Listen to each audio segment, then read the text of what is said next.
Hey everyone, welcome back. I'm Michael and we're going to be getting right back into some more Reddit stories. If you enjoy the video, make sure to leave a like and subscribe. Now, without further ado, let's begin. This story was posted by a user named Automatic Picture in the Off My Chest subreddit. The post is titled, "I'm marrying the man I met on P-Hub." So I started making adult content in 2018. To be honest, it was purely from my low self-esteem and depression. I just wanted to feel validated, so I started posting there and later moved to Snapchat too. I was fully talking and sexting with hundreds of men, and I was living for the attention. I honestly enjoyed the conversations more than the sexting. Either way, this only lasted up to mid-2019 when I got too depressed to even make content. I stopped answering people and everything died down. I didn't delete anything since it was still making revenue. One day around December 20th of 19, a guy texted me on Snapchat. Unlike the majority of guys, it wasn't a snap of his genitals, he was showing me his cats. I have a soft spot for animals, so I had to answer. Then I realized he had texted me months before, but it was when I stopped. I told him I didn't sext anymore so he could stop texting me, but he said he didn't care and just wanted to talk. Apparently, he found my page on a popular adult website and wanted to shoot his shot on Snapchat. I was very lonely at the time, so I enjoyed talking. We started talking almost 24/7. He was funny, cute, and very kind. Later in 2020, we started dating long distance. I was falling so hard, it's crazy now that I think about it. Up to this point, I hadn't told anyone I was talking to or dating him. I eventually told my family I was in a long distance relationship. I lied and said we met on Reddit, and since most of my friends and family don't know a lot about Reddit, they believed it. We eventually met in person at the end of 2021, and I got the confirmation I needed that I was fully in love with him. He was so handsome and so good with my family and friends. Also, even if you don't believe me, we were both virgins. We were each other's first time. He had to go back to his country, and I realized how crazy attached I was to him. He later proposed in mid-2022, and we're getting married in December this year. I still can't believe I found the one in the worst time of my life. We were both depressed and lonely and desperate for attention, and eventually found each other in a difficult situation. Now we're both better and so happy, but I can't tell anyone our story, so I just wanted to tell strangers here.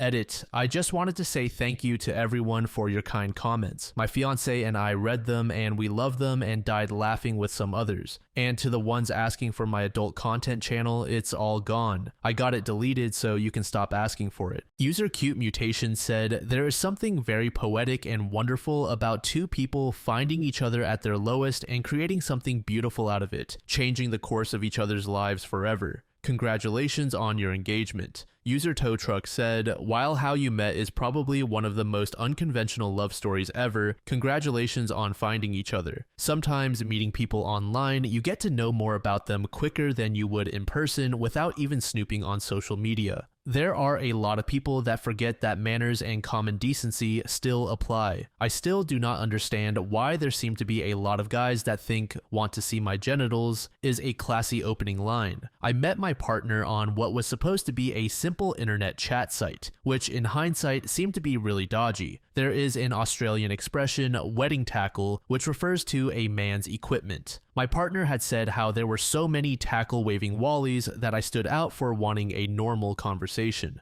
We lived on opposite sides of the country. She initially moved west to me, I lost my job, we moved east, experienced more unemployment, I was forced to break up and move again. Some years later, she called to tell me her mother passed away out of courtesy, and I immediately gave her as much support as I could while she was grieving. I flew across the country and drove her back to the west, where we have been for 7 years now. 2 years later, OP gave us an update. I know no one asked for this update, but I was thinking about this post recently and thought, why not? It's been almost 2 years since I first posted about the story of how I met my now husband. I know some of you were worried about me and his intentions or thought that this might end up badly since we did not know each other for long, but I am here to let you all know I have never been happier in my life, and this was truly one of the best decisions I could have ever made. As I said in my original post, we got married in December 20th, 22. We had a small but beautiful wedding and he moved into my country. I will not lie, it was amazing seeing how he was so willing to leave his country behind to be with me. Lots of you warned me he could be a passport seeker trying to get a developing country wife to go back to his country to serve him, but quite the opposite. He left his very comfortable life back home to live with me in my little developing country, but damn, we are happy.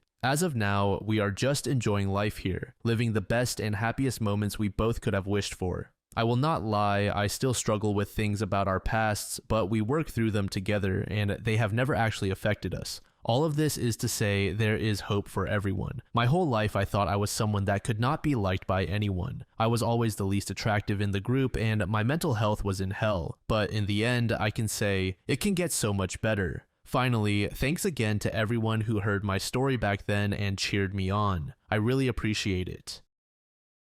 This next story was made in the relationship subreddit by a user named Cheap Adhesiveness. The post is titled, "Considering Leaving My Fiancé Over Comments She Made About My Cousin. I am 30 years old, my fiancé is 27 years old, my cousin is 30 years old, my cousin and I are very close. Our mothers are identical twins, so we grew up more like siblings. My cousin is married and has been for about 7 years, and they have been trying to have a baby for about 6 years. They do have a daughter via adoption, but have no biological children. She has miscarried several times, and I know this to be fact because I was the one called to clean up the blood before she made it home so she would not have to see it. She struggles with it a lot, and the mention of anyone being pregnant upsets her. She smiles about it to them, but she normally cries when it is just us talking. I have done my best to be there for her because she is like a sister to me. She miscarried again back in December and ended up having to have several surgeries, hopefully to fix the problem. I know she has been seeing a specialist and is hopeful. However, she did not say much to me about anything. She did not call, which was unusual, but I just assumed she did not want to talk about it at the time. My fiancé and I were talking about miscarriages and fertility issues because one of her friends had miscarried and my cousin came up. My fiancé laughed and said my cousin has never actually miscarried. She is just making it up for sympathy and trying to get attention. My cousin hates attention and people feeling sorry for her. She says it makes her feel really awkward. Only a few people in the family know about her miscarriages. No one extended knows, just us and our grandparents. She has never once tried to get attention. I asked my fiancé why she would say that, and she said my cousin obviously wants my attention. That is why she is always crying to me and no one else. She also said she has confronted her about it. My cousin never told me my fiancé had ever said anything to her about it. My fiancé also said a few other really awful things about my cousin that were creepy, implying we had had a sexual or emotional relationship. I was absolutely disgusted because, again, she is like my sister, but not only that, we are very related. That is just gross. Anyway, now that I have been thinking about it, I have remembered several odd times that my fiancé has been rude to my cousin and has pulled me away from talking to her at pretty much every family event. This does not sit right with me, and I am completely rethinking my relationship. I am not sure if we should have another discussion or if I should just end it because I do not know if I can trust her around my cousin again.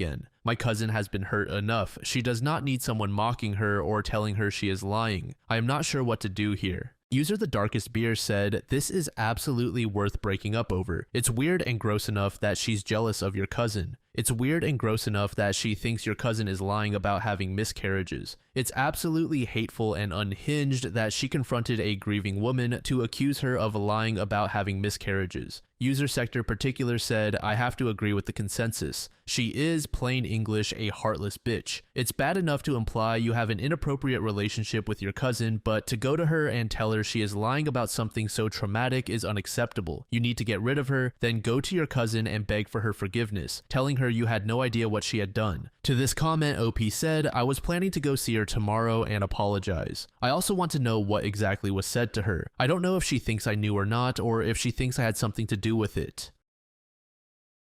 This final post was made in the True Off My Chest subreddit by a user named Ellie12. The post is titled, "My best friend slept with my best friend at our wedding. I and my husband had our wedding 2 days ago. During the wedding, I noticed my best friend and husband were missing halfway through our reception. At first, I thought they must have been outside for a smoke break. I decided to go looking for them since I was curious and had a bad feeling. As I was walking past the disabled toilet, I heard a loud pitch noise that sounded like a dying cat. I knocked on the door to see if everything was alright. I then heard my husband say, 'Be quiet.' The second I heard his voice, I started banging on the door. Suddenly, my supposed best friend and new husband walked out looking like they had been dragged through a hedge backward. They both had a guilty look on their faces, and in that second, I knew exactly what had happened. For a bit of context, my best friend had a tendency to open her legs to everything that moves, but I never would have thought she would open them for my own husband. As for my husband, I thought he was one of the kindest people I had ever met and never would have expected this from him. After they emerged from the bathroom, I stormed away while they both chased after me, apologizing. I got into a taxi and left back to my hotel, where I have been a mess for the past 2 days. Fellow Redditors, I'm not asking for advice. I just needed to get this off my chest before I go all female rage on them, if you know what I mean. Hey guys, sorry for the lack of an update. I know a couple of people have been asking for one. Before the update, I wanted to say thank you to all the kind comments and messages I have been receiving. For those who said I was lying and faking, fuck you. For a bit of extra context, I had been friends with my ex-best friend since we were 11. We have been inseparable ever since. She introduced me to my husband when I was 20 and he was 22. She seemed so supportive of both of us when we first got together until the day we got married. I had absolutely zero idea that they were hooking up behind my back. My ex sometimes has to travel for work, so he can be away for a few days at a time every few weeks. I thought he was just working. I now know he was mostly just sleeping with my best friend.